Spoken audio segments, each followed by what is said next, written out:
Kumpanija li twaqfet f'pajjiżna aktar kmieni din is-sena se tinvesti fl-iskema ta' enerġija rinnovabbli tal-Gvern u proġetti fotovoltaiċi oħrajn. Green Finance Malta PLC twaqfet mill-kumpanija Interfinance Limited li ilha bbażata f'pajjiżna kważi 10 snin.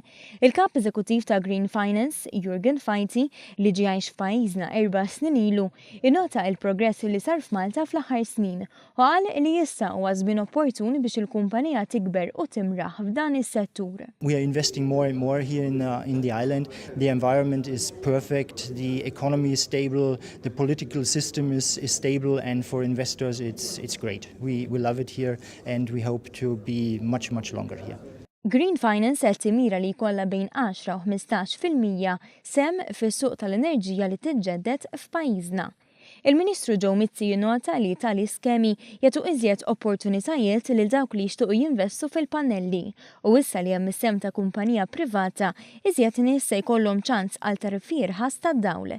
Dan fil-waqt li tajn lill Gvern Malti jilħaq il-miri stabbiliti mill-Unjoni Ewropea fis-settur sal-2020. Din hija importanti even u targets aħna wkoll u dawk li m'għandhomx opportunità m'għandhomx bjut għandhom l-opportunità. U issa daħal il-privat fiha wkoll. Għaliex nemmen illi iktar ma jkun hemm stakeholders iktar il-possibilità illi neħu targets.